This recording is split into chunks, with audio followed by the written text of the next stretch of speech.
저는 어린 아이들을 참 좋아합니다. 그래서 예전에 교회에서 이제 교사를 할 때, 대학생이 되어서 이제 주일학교 교사를 하면서 10년 동안 계속 유치부 교사만 했었습니다.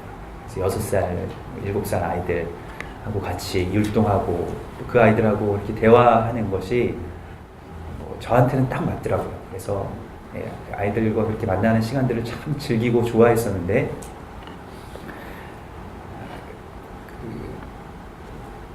아들을 이제 셋 낳고 나니까 그런 마음이 없어집니다.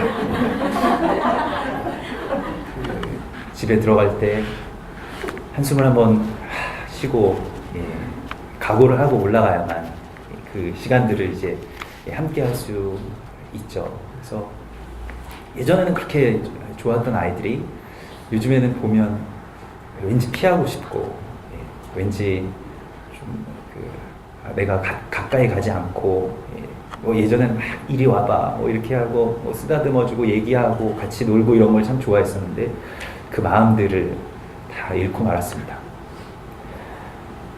오늘 이 본문의 말씀 가운데서 사람들이 이 본문의 말씀에 비추어서 예수님께서 참 어린아이들을 사랑하시고 좋아하셨다라고 그렇게 이야기들을 합니다만은, 아마도 그건 예수님께서 아이가 없으셔서 그런 게 아닌가 하는 생각도 해봅니다.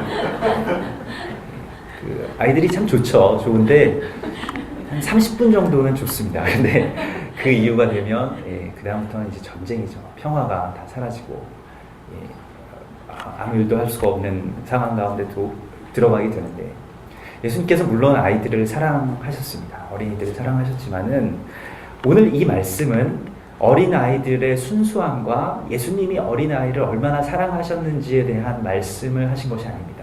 그러한 메시지에서 그냥 어린이 주일의 메시지로 예수님이 참 여러분 어린이들을 사랑하셨어요 라고 말하는 그런 정도의 이야기가 아닌 것입니다. 이것은 단순히 주일학교 또 어린이 주일의 메시지가 아니라 하나님의 나라 곧 천국의 비밀을 담고 있는 열쇠를 하나님께서 우리에게 주시기를 원하시는 아주 강력한 메시지가 오늘 마태복음 18장에 들어 있습니다.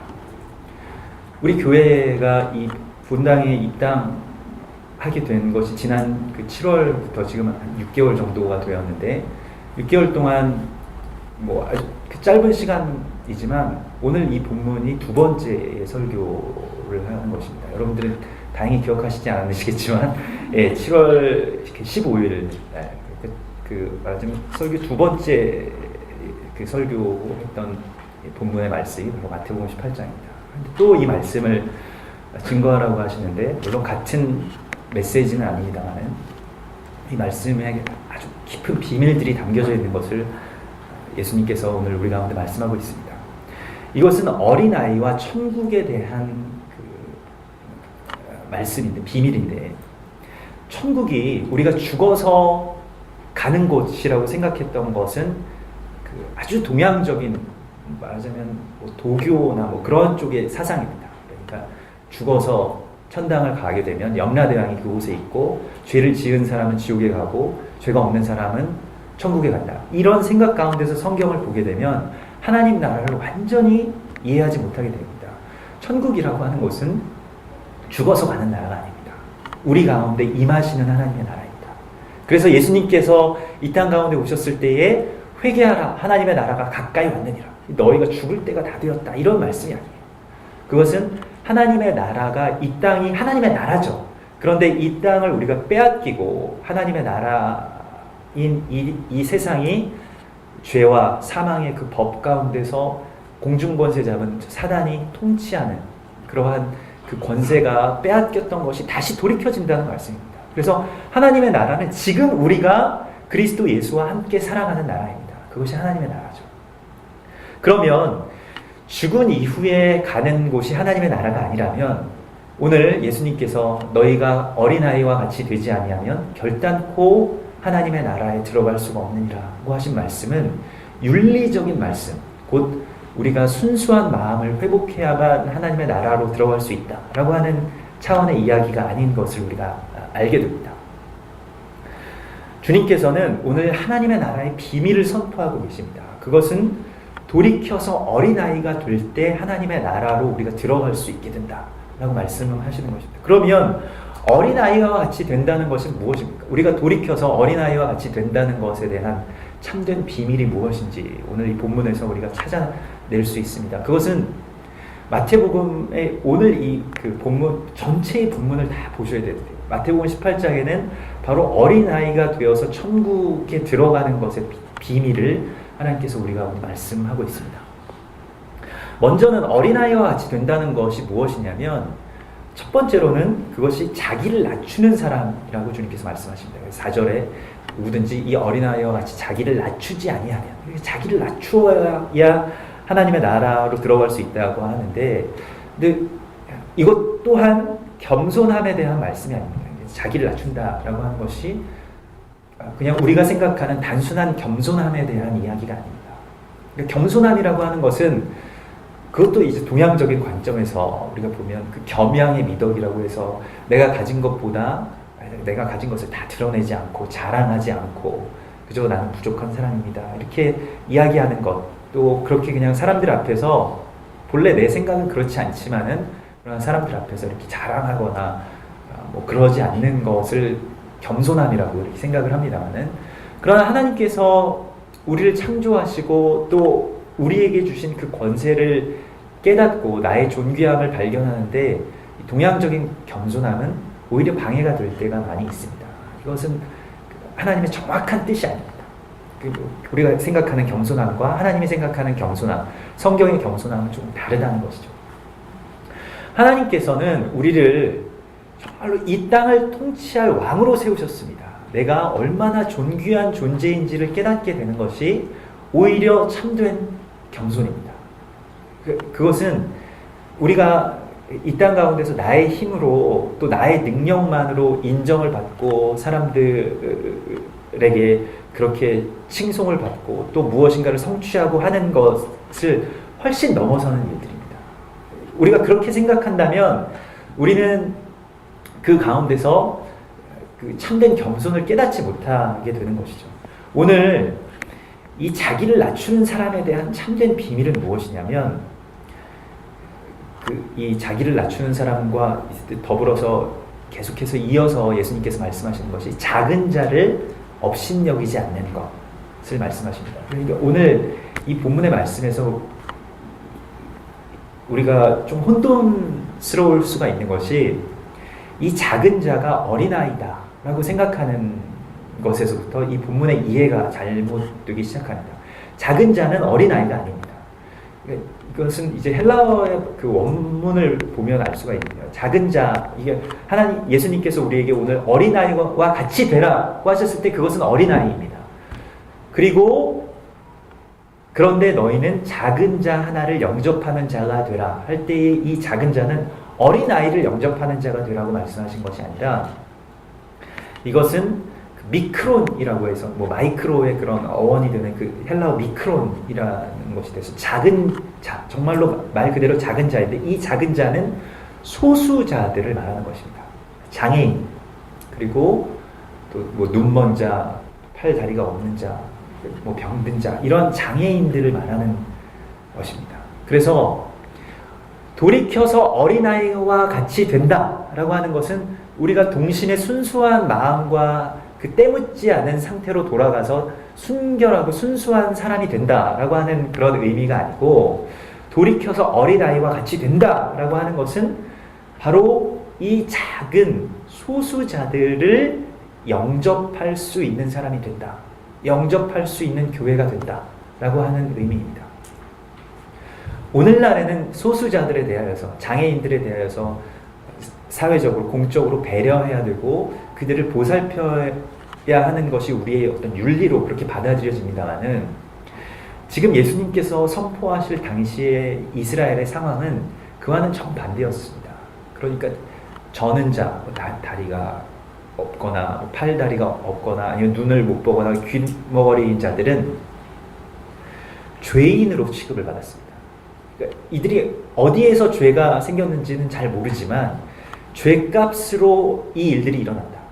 그러니까 이 사람들이 이렇게 장애인이 된 데에는 누군가 조상의 죄가 있거나 아니면 이 사람의 직접적인 당사자의 죄가 있는데 죄의 저주를 받은 사람이고 하나님이 버린 사람이라는 생각을 가지고 있었습니다. 그렇기 때문에 이들은 성전에 들어올 수 없었어요. 예수님께서 저는 자들과 문둥병자들과 눈먼 자들을 그렇게 고쳐주시면서 항상 그 고쳐주실 뿐만이 아니라 그들을 고쳐주신 것에 대한 참된 의미는 그 성전 문 곁에서 그들이 들어가지 못하고 그냥 그곳에서 구걸이나 하면서 살아가는 자들이 다시 성전의 예배를 회복하게 됐다는 아주 강력한 구원의 메시지가 그곳에 담겨져 있습니다. 예수님의 치유는 그 저는 자와 병든 자들을 성전으로 받아들이시기 위한 하나님의 영접이었습니다. 작은 자에 대한 영접이었습니다. 오늘 우리가 정말 어린아이와 같이 돌이켜서 주님을 믿는 작은 자들을 향해서 그들을 영접하는 자가 되는 것, 그것을 주님께서는 우리가 천국으로 들어가는 것이라고 말씀하십니다. 그곳에 천국이 이루어진다라고 말씀하십니다. 천국이 우리가 생각하는 것과 같이 아주 물론 놀라운 것이겠지만 그러나 하나님께서 보시기에 이 세상의 모든 문제는 이 세상의 모든 그러니까 모든 문제의 근원은 바로 우리가 스스로 판단자가 되어서 어른이 되어서 그 작은 자들을 핍박하고 실족하게 하는 데 있다. 실족하게 하는 것은 무엇입니까? 그들을 죄 가운데로 떨어지게 하는 것인데 그들을 죄인으로 낙인 찍고 더 이상 예배나 구원의 자리는 당신들에게 없다라고 문을 닫아 거는 것이 실족하게 하는 것입니다. 이것으로 말미암아서 이 세상의 모든 화가 시작되었다라고 말씀하십니다. 이것이 모든 화라고 말씀하십니다. 그러므로 오늘 우리가 이제 스스로 이들이 저주를 받아서 하나님이 버린 자들이라는 것이 아니라 이들을 다시 우리가 영접하고 하나님께서 당신을 사랑하십니다 라고 그렇게 그들을 영접하고 그들을 돌이킬 수 있게 하는 것이 바로 우리의 사명이고 하나님의 나라로 들어가는 것이라고 주님께서 말씀하십니다. 스스로 낮춰서 어린아이가 된다라고 하는 것은 이 겸손함이 아니라 이 작은 자 하나와 같은 자임을 내가 인정하는 것을 말하는 것입니다. 오늘 여기서 이 본문에서 이어지는 말씀은 누구든지 너희 손이 범죄하거든 너희 손을 잘라버리라. 너희 발이 범죄하거든 너희 다리를 잘라버리라. 눈이 범죄하거든 눈을 빼버리라. 이렇게 말씀하시잖아요. 아주 어떻게 보면 엽기적인 말씀을 예수님께서 하시는데 이 말씀을 하시는 이유는 우리가 그런 팔다리가 다 성한 채로 있기 때문에 나는 죄인이 아니고 나는 굉장히 의로운 사람이고 당신들 그렇게 팔과 다리가 없고 눈이 빠져있는 당신들은 죄인이다 라고 생각하는 것에서 돌이키라는 것입니다. 스스로 그것을 잘라버린 자, 그것이 바로 어린아이와 같이 된 자라고 말씀하십니다. 스스로 낮춘 자. 나도 죄인입니다. 나도 죄인입니다. 나도 당신과 같은 사람입니다. 나는 당신보다 더한 사람입니다 라는 것을 인정하는 자가 그것을 깨닫고 그것을 인정하고 스스로 그 자기 자신을 그렇게 베어버린 자, 그들을 볼 때 이 사람 참 죄인이네, 죄를 얼마나 많이 지었으면 이렇게 험한 꼴을 당했을까, 이것이 아니라 나도 당신과 꼭 같은 사람입니다. 그러나 하나님의 은혜는 이 모든 것들을 다 넘어서십니다 라는 것을 발견하는 사람이 바로 스스로 낮춘 자라고 주님께서 말씀하십니다. 우리는 하나님께 다 버림을 받고 또 죄악 가운데서 죽어가야 되는 존재인 것을 우리가 정말로 통감하고 그것을 내 몸에 정말 통감하고 우리 주변에 있는 그 죄의 값을 받고 있는 것과 같은 사람들을 향해서 나의 손을 내밀고 그들을 영접하라. 이것이 어린아이가 된 자들로 말미암아서 천국을 이루는 그곳이 바로 하나님의 나라라고 주님께서 말씀하십니다.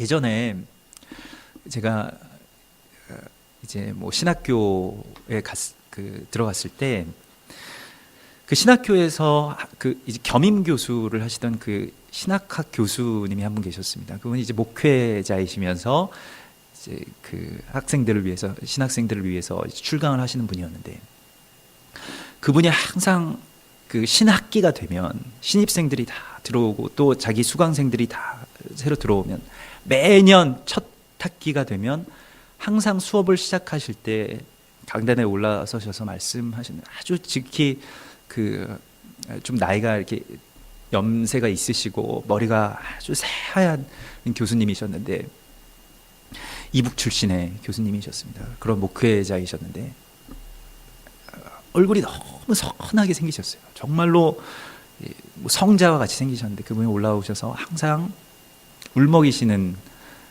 그 얼굴로 항상 동일하게 말씀하시는 것이 있습니다. 저는 무슨 목사입니다 말씀하시면서, 제가 여기에 있는 여러 신학생 여러분들께 고백할 것은, 저는 목사이지만 그러나 신사참배를 했던 목사입니다. 저는 죄인입니다. 저는 여러분들을 가리키거나 또 목회를 더 이상 할 수 없는 그런 죄인이지만, 그러나 예수님의 은혜로 이곳에 서 있습니다. 제가 예수님께 용서받았지만 또한 목회자로서 그렇게 신사참배를 했던 것에 대해서, 또 신사참배에 굴복했던 것에 대해서 회개하고 여러분 앞에 머리 숙여서 사죄합니다 하고 항상 고개를 숙여서 우리에게 그렇게 인사를 하셨어요. 그 신학생들, 그 학부의 아주 어린 학생들에게까지 아주 그렇게 늘 고백하시던 그런 모습을 기억합니다. 그리고 항상 수업 시간이, 그 목사님의 수업 시간이 되면 항상 숙연한 분위기가 됩니다.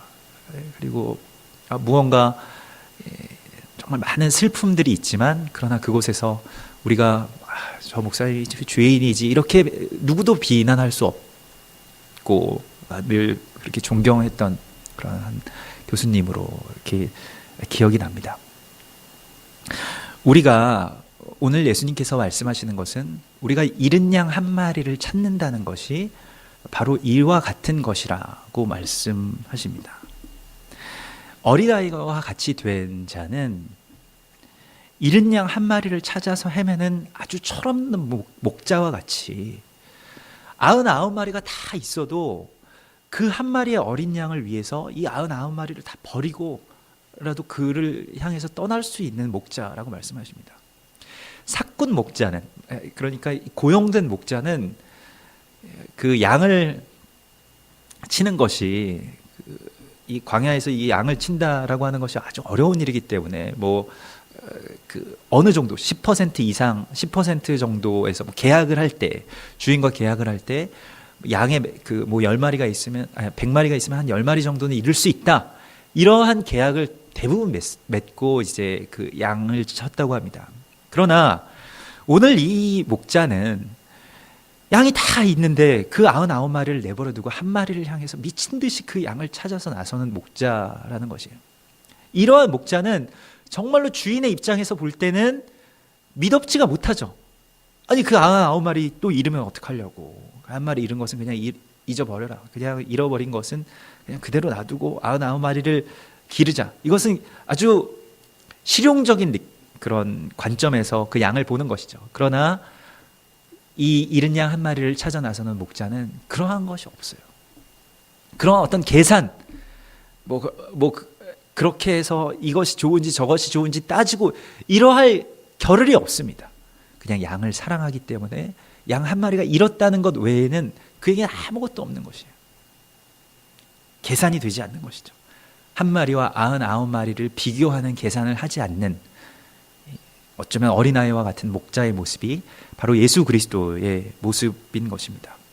여러분, 우리 어린아이들을 보면 정말로 초자연적인 친화력이 있잖아요. 아이들은 아이들끼리 너무 쉽게 친해집니다. 너무 빨리 친해지고 마치 오랫동안 친구였던 것처럼 아주 쉽게 그렇게 친해지는데, 우리는 어른들은 그렇지 않죠. 계산하고 이 사람이 뭘 가지고 있는지, 나보다 높은 사람인지 낮은 사람인지, 내가 이 사람과 함께 관계를 맺으면 좋을지 안 좋을지, 이러한 것들을 다 따지고 혹시 이 사람과 가까이 하게 되면 내가 상처를 받게 되지 않을지, 이런 생각들을 하면서 그 관계 맺음에 대한 벽을 우리가 스스로 치고 또 우리 스스로를 그렇게 보호하면서 살아갑니다마는, 어린아이에게는 그런 경계가 없습니다. 그저 얘는 나와 같은 또래의 아이, 그렇기 때문에 나랑 같이 놀자. 이것으로 그냥 끝이에요. 얘가 뭐 조금 가면 그런 걸 잃어버리죠. 얘가 공부를 잘하는 애인지, 우리 엄마가 공부 잘하는 애랑만 사귀라 그랬는데 얘가 공부를 잘하는 애인지 못하는 애인지, 말썽을 부리는 애인지 아닌지, 그런 것을 막 따져가면서 이제 친구를 사귀기 시작하고, 그러한 것이 금방 잃게 되는데, 그 비교가 없는 상태의 어린아이와 같은 모습, 그것이 바로 오늘 예수님께서 말하시는 그 천국의 비밀 가운데 하나입니다.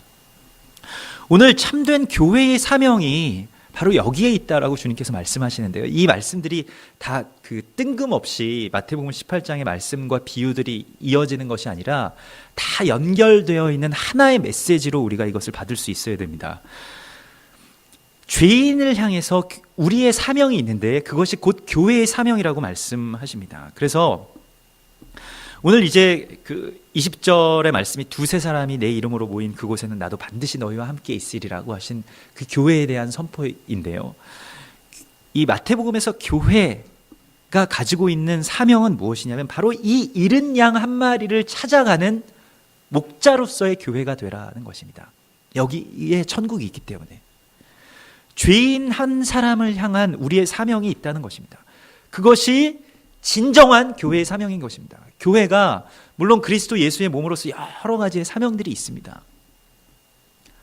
그래서 오늘날 많은 교회들이 생각할 때 교회의 사명은 부흥하는 것이고 많은 사람들이 예수를 믿게 하는 것이다. 그것이 맞습니다만은, 그러나 그 이전에 더 근본적인 사명은 무엇이냐면 그냥 어떤 단순히 사람들이 교회에 많이 나오고 하는 것에 대한 문제가 아니고, 오늘 주님께서 우리에게 이 마태복음 18장의 본문의 말씀으로 주시는 사명은 죄인 한 사람을 찾아가서 그를 우리의 형제로 맞이하는 것, 그를 영접하는 것이 교회의 가장 참된 사명이라고 말씀하십니다. 이것이 사실은 전도죠.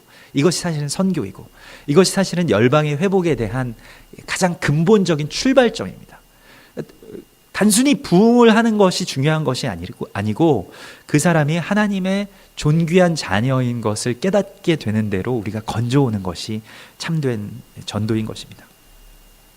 오늘 어떤 사람이, 범죄한 사람이 한 명이 있다고 예수님께서 말씀하십니다. 그런데 그 사람을 향해서 한 사람이 가서 그에게 말하는데 그가 듣지 않거든, 그에게 권고를 하는데 그가 듣지 않거든, 두세 사람의 증인이 가서 권고하라. 그래도 듣지 않으면 교회가 전체가 가서 권고하라고 말씀하십니다. 이것을 언뜻 보면 어떤 사람이 죄를 지었는데, 당신에게 죄를 지었는데 당신이 가서 그 사람과 결판을 해라, 그 사람이 죄를 깨달을 수 있을 때까지 결판을, 전혀 반대의 이야기로 이것을 받아들이곤 하는데요. 그래서 그 사람이 그래도 자기는 죄인이 아니라고 하면 두세 사람이 같이 가서 당신 죄인인데 왜 죄를 안 지었다고 하냐, 그래서 증거해라. 그래도 안 된다고 하면 교회 전체가 가서 그 사람을 권고하고, 그래도 안 들으면 그냥 무시해라. 이방인과 세리와 같이 여기라. 이렇게 이 말씀을 받아들여 왔습니다. 그러나 말씀에는 그러한 아주 역설적인 비밀들이 숨겨져 있죠. 그러니까 우리가 우리의 눈을 가리게 하는, 우리가 깨닫지 못하게 하는, 특별히 가장 소중한 그 천국의 보화들은 이러한 식으로 숨겨져 있는 경우가 굉장히 많이 있습니다. 어떠한 한 사람이 죄를 지었다면, 오늘 이것을 복음적인 관점에서 다시 이 말씀을 주님께서 우리 가운데 풀어주신다면, 어떠한 사람이 죄를 지었다면 그 사람에게 가서 당신은 죄인이 아니고 나도 당신과 같은 죄인이지만 그러나 주님께서 우리를 구원하셨습니다 라는 것을 알게 하라는 것이에요. 두세 사람의 증인은 그리스도 예수께서 우리를 위해서 죽으셨음에 대한 증인, 당신의 죄의 값은 이미 탕감받았습니다. 그래도 듣지 않는다면 교회가 가서 그에게 권고하고, 또 교회가 합심해서 기도하라는 것입니다. 너희가 무엇이든지 땅에서 풀면 하늘에서도 풀릴 것이요, 너희가 무엇이든지 땅에서 매면 하늘에서도 매일 것이다. 두 사람이 내 이름으로 합심해서 기도하면 나도 반드시 그 기도를 드리리라고 말씀하시는데, 무슨 기도를 하라는 것입니까? 오늘 이 본문에 계속 이어져 있는 말씀은 그 죄인을 위해서 합심해서 기도하라는 것입니다. 그 죄인이 풀려남을 위해서 기도하라는 것이에요. 그런데도 안 풀려난다고 한다면 교회 전체가 그를 위해서 기도해야 될 사명이 있고, 그런데도 그가 듣지 않는다면, 그가 예수님을 믿지도 않고 그리고 인정하지도 않고 내가 죄인이고 또 내가 죄에서 해방된 자임을 인정하지 않는다면 그러면 이방인과 세리와 같이 하라. 그런데 이 말씀에 대하여서 야 그러면 그냥 무시해라, 이렇게 무시하고 그냥 증오해 버려라, 이렇게 말씀하였다는 것이 우리의 일반적인 생각이지만 그 존 스토트의 그 마태복음 주석집이 있습니다. 마이클 그린이라고 하는 신학학자가, 영국의 신학학자가 그 같이 이제 집필한 것인데, 그곳에 이 마태복음 18장의 그 주석을 보면 거기에 퀘스천을 붙여놓고 있습니다. 만일 여기서 예수님께서 그를 완전히 포기하라고 하신 말씀이라면 바로 뒤에 그때의 베드로가 와서 주님, 우리에게 누가 죄를 지었다면 몇 번이나 용서해야 됩니까? 7번만 하면 되겠습니까? 예수님께서 7번에 7번까지 하라고 말씀하신 게 영원히 용서하라고 말씀하신 것과 이 말씀은 상충되는 말씀, 서로 충돌을 일으키는 말씀이 아닌가.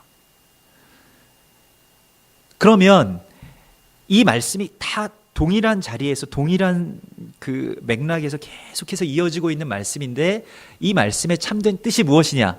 이 말씀의 참된 뜻은 바로 이 죄인된 자가 아무리 말을 해도 듣지 않고 아무리 기도해도 풀려나지 않는다 할지라도 그를 완전히 먼 데 있는 사람으로 생각하지 말고 예수님께서 죄인과 이방인과 세리들에게 하셨던 것과 같이 하면 된다라는 메시지라는 것입니다.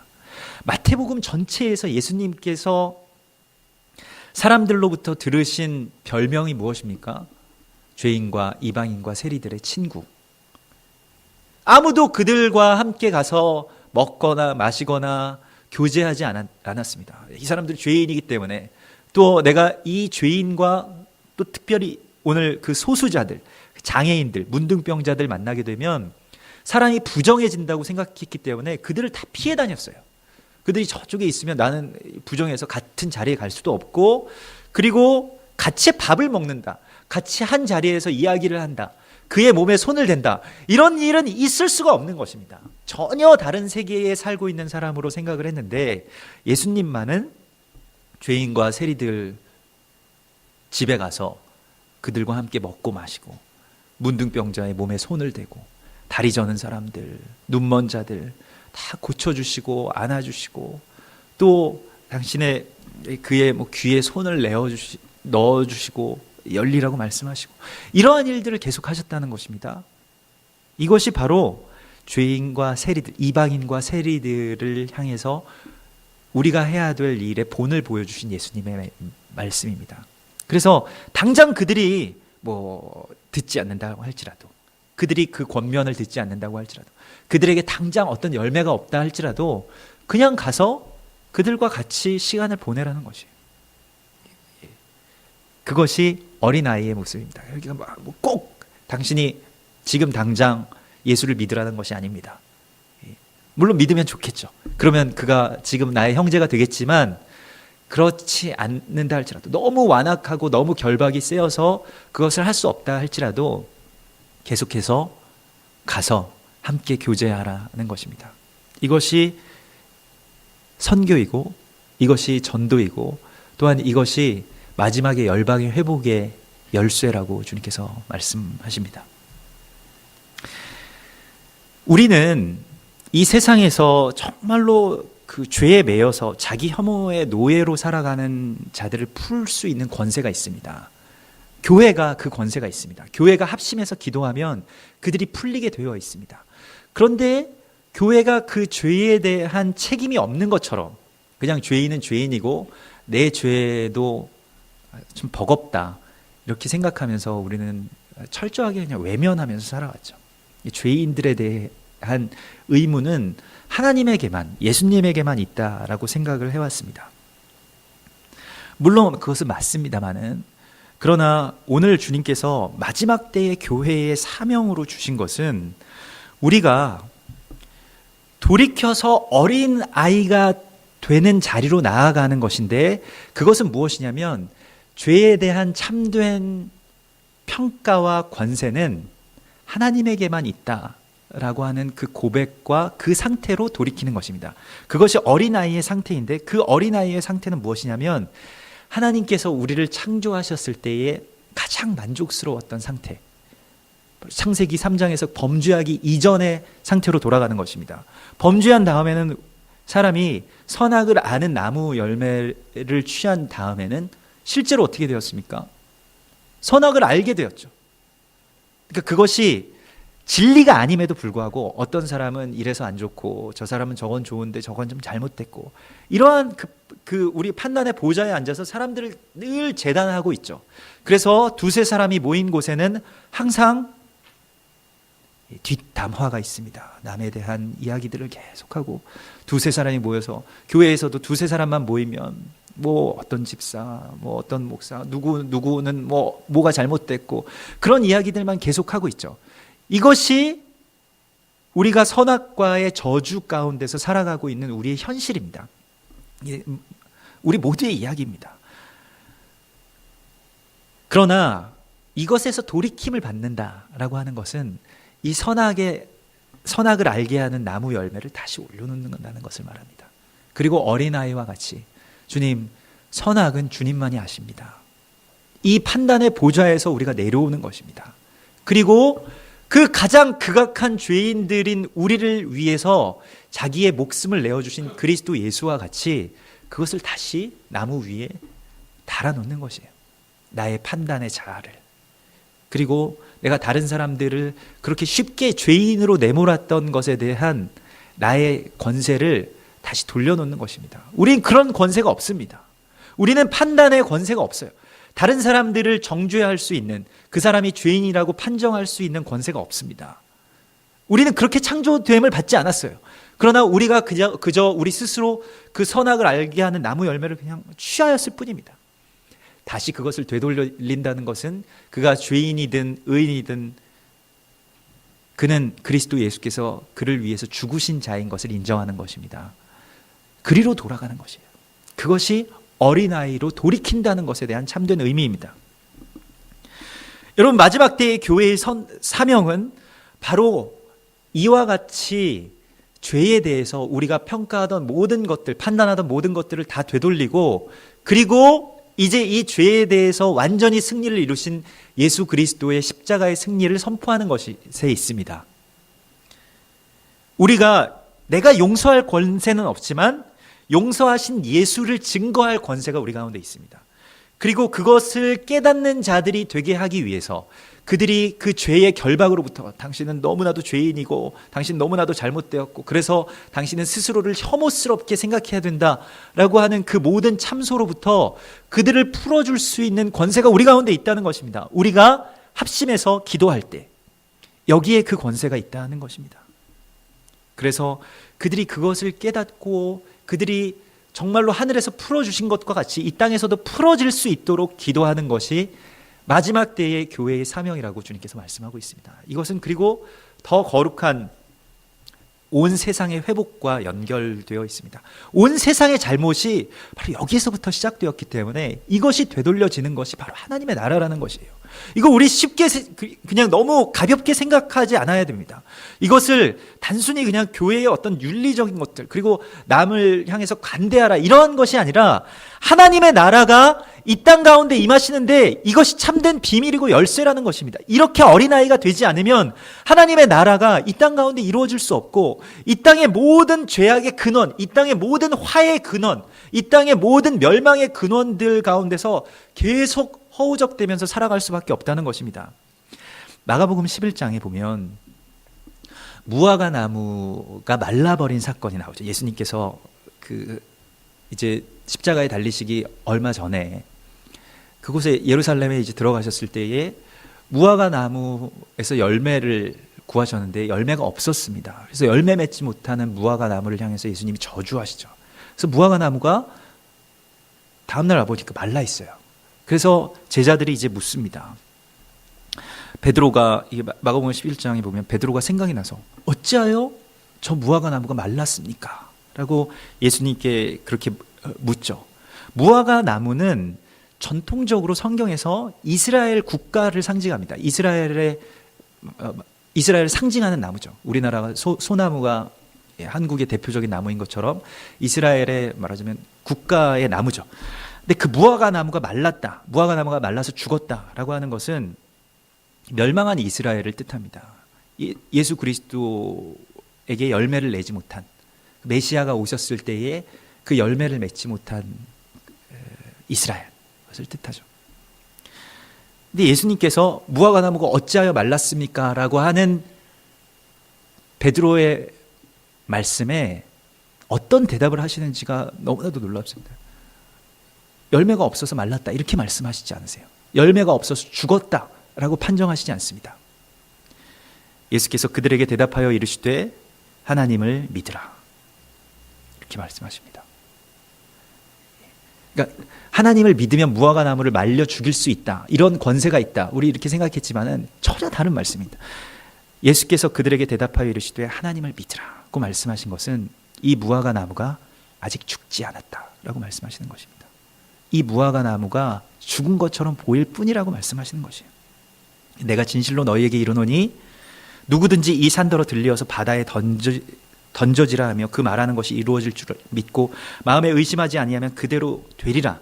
무엇이든지 기도하고 구하는 것은 받은 줄로 믿으라. 그리하면 너희에게 그대로 되리라고 말씀하시는데, 그 말씀의 끝에 이 무화과 나무 사건을 총 정리하는 예수 그리스도의 말씀은 무엇이냐면, 서서 기도할 때 아무에게나 혐의가 있거든 용서하라. 그리하여야 하늘에 계신 너희 아버지께서도 너희 허물을 사하여 주시리라. 이렇게 말씀하십니다. 이스라엘이 그 죄악 때문에 예수님을 못 받고 예수님을 핍박하고 알아보지 못했던 죄악 때문에 완전히 멸망했다라고 생각하는 것이 우리의 생각입니다. 그러나 주님께서는 하나님을 믿으라고 말씀하십니다. 그는 죽지 않았고 이스라엘 다시 주님께서 회복시키실 것입니다. 여기에 대해서 우리가 서서 기도할 때에 누구에게든지 혐의가 있거든, 오늘 이 마태복음 18장의 말씀과 동일한 말씀입니다. 누구에게든지 그 죄악들이 있다라고 생각하거든 용서하라. 오늘 마태복음 18장에서는 그를 위해서 기도하라고 말씀하십니다. 두세 사람이. 그래야면 하나님의 나라가 이 땅 가운데 임하게 될 것이라고 말씀하십니다. 이것이 천국의 비밀입니다. 여러분, 우리가 우리 주변에 있는 죄악의 매인자들, 또 죄악의 매인 국가들, 또 특별히 이스라엘을 위하여서 연합하고 기도해야 되는 사명은 바로 여기에 있습니다. 하나님의 나라를 이 땅 가운데 이루게 하기 위해서입니다. 그리고 그 권세가 우리 가운데 있다고 주님께서 말씀하십니다. 그러므로 우리가 이제 단순히 이걸 윤리적인 용서의 메시지가 아니라 이것은 마지막 때의 교회에게 주신 거룩한 사명인 것을 우리가 깨닫고 이 일을 위하여서 우리는 모여야 합니다. 그리고 기도해야 합니다. 그럴 때에 하나님의 나라가 이 땅 가운데 임하시는 열쇠를 우리가 받게 되고 또한 그 열쇠로 그 문을 열게 될 것입니다. 이 거룩한 어린아이와 같이 되게 하신 우리 주님을 따라서 우리도 예수와 같은 어린아이의 모습으로 이 땅 가운데서 참된 하나님의 나라를 세워나가는 복된 천국의 어린아이들이 되시기를 주의 이름으로 축원합니다. 같이 기도하겠습니다.